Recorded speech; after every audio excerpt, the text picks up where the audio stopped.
कथा सुनी, ये अपराध है। कथा हमेशा सम्मुख बैठ करके सुननी चाहिए। व्यास गद्दी के पीछे से बैठ करके कथा सुनना ये अपराध है ना। तो इसलिए शंकर जी को बड़ा क्रोध आया। शंकर जी ने त्रिशूल पकड़ा और इस शुक को मारने के लिए दौड़े।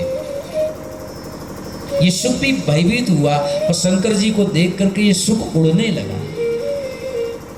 आगे आगे शुक और पीछे पीछे भगवान महादेव। उड़ता हुआ ये शुक सीधे बद्रीनाथ की ओर आया। कहां से? कैलाश से सीधे बद्रीनाथ की ओर आया है। और बद्रीनाथ में कौन रहते हैं? भगवान श्री वेदव्यास जी महाराज है ना। उनकी पत्नी चिंतन कर रही है कि प्रभु क्या हमको भी कभी पुत्र सुख मिलेगा? बोले क्या करोगे पुत्र लेकर के? भगवान को पुत्र मानो। बोले आप मां नहीं हो ना, आप यदि मां होते तो मेरे दर्द को समझ पाते। एक मां के लिए पुत्र सुख क्या होता है ये कोई मां ही जान सकती है। आप नहीं समझोगे, आप पिता हो। क्या कभी हमें पुत्र सुख मिलेगा? व्यास जी बोले भगवत कृपा होगी तो निश्चित मिलेगा। बोले आप कहाँ महाराज? अब तो बुढ़ापा आ गया, अब ये चौथी अवस्था में कहाँ पुत्र सुख मिलेगा? ये सोचते हुए व्यास पत्नी को उबासी आई। क्या आई? उबासी। उबासी जानते हो? जब नींद है ना, हमको नींद तो उबासी आती ना, मुख खुलता है। तो उबासी जब आई तो सुख भी भयभीत था कि कहाँ जाऊं, किधर जाऊं, और कोई जगह नहीं मिली। पीछे शंकर जी पड़े त्रिशूल लेकर के। तो ये सुख जो है जब बद्रीनाथ की ओर आया और व्यास पत्नी का जब मुख खुला, उनका जब उबासी आई तो उनके मुख के मार्ग से उनके गर्भ में प्रवेश कर गया। बोले सुखदेव जी भगवान की। उनके गर्भ में प्रवेश कर गया। शंकर जी ने इधर उधर ढूंढा, नहीं मिले तो चल पड़े शंकर जी कैलाश को। 12 वर्ष तक सुखदेव जी गर्भ में वास किए। कितना? 12 वर्ष। गर्भ को ही जिन्होंने अपना मंदिर बना दिया।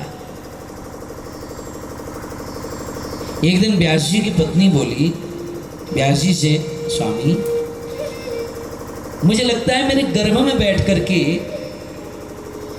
कोई वेद मंत्रों का उच्चारण कर रहा है। बोले निश्चित कोई परमात्मा को कोई अंश तुम्हारे गर्भ में होगा।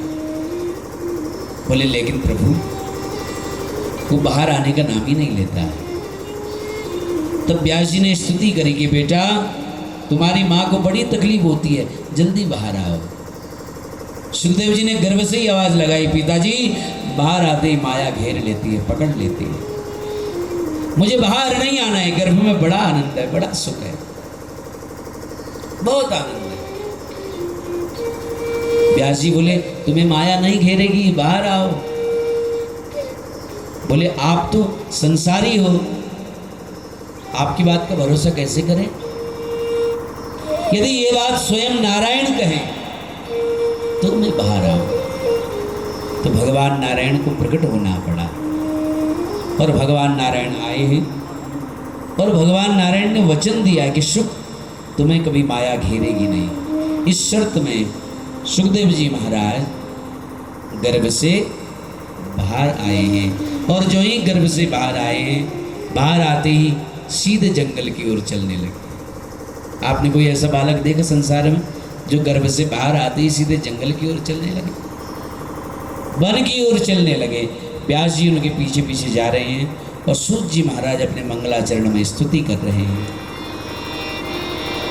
कि यम प्रव्रजंत मनुपेत मपेत कृत्यम द्वैपायनो विरह कातर आजुहाव पुत्रेति तन्मयतया तरवो विनेदुस्तं सर्वभूत हृदयं मुनिमान कोष्मी। जन्म लेते ही संन्यास। 4 अंगुल की कोपीन का बंधन भी जिनके शरीर में नहीं है, व्यास जी पुत्र पुत्र पुत्र कह करके उनके पीछे पीछे भाग रहे हैं। हा पुत्र, अरे थोड़ा मुझे पिता कह के संबोधित तो करो, थोड़े अपने माँ का स्तनपान तो करो। लेकिन सुखदेव जी को कोई फर्क नहीं, माया से परे है सुखदेव। और जब जंगल में जा रहे थे ना सुखदेव जी, व्यास जी पीछे पीछे हा पुत्र, हा पुत्र। और जब पुत्र पुत्र कहते वही शब्द लौट करके आता। जब हम जंगल में जाएं तो हमारा शब्द ईको होता है, हमको दोबारा सुनाई देता है। ऐसे ही जब वही शब्द व्यास जी के पास लौट करके आता, मानो वो शब्द ये कहना चाहता हो कि पिताजी कौन किसका पुत्र और कौन किसका पिता। न जाने कितने जन्मों में ये तुम्हारा पुत्र रह चुका हो और तुम इनके पिता रह चुके हो सकता है इस जन्म में तुम इसके पिता हो, ये तुम्हारा पुत्र है, तो अगले जन्म में फिर ये तुम्हारा पिता बन जाए और तुम इसके पुत्र बन जाओ। ये तो चलता रहेगा। तो इस प्रकार व्यास जी सुखदेव जी को लौटाने की सामर्थ्य न रख पाए और सीधे लौट करके आए हैं। तो इसलिए ऐसे परम भागवत परम सर्वभूत हृदय श्री सुखदेव जी महाराज के चरणों में हम सभी प्रणाम करते हैं। बोले सुखदेव जी भगवान की। सुखदेव जी परम संत है महाराज, और संतों की जो सन्निधि है वो जीवन को संवार देती है। हो जय जय राधा रमण हरि बोल, जय जय राधा रमण हरि बोल, जय जय राधा रमण हरि बोल, जय जय राधा रमण हरि बोल, जय जय राधा रमण हरि बोल, जय जय राधा रमण हरि बोल, जय जय राधा रमण, जय जय राधा रमण, जय जय राधा रमण, जय जय राधा रमण, जय जय राधा रमण, जय जय राधा रमण, जय जय राधा रमण, जय जय राधा रमण, जय जय राधा रमण हरि बोल, जय जय राधा रमण हरि बोल, जय जय राधा रमण हरि बोल, जय जय राधा रमण हरि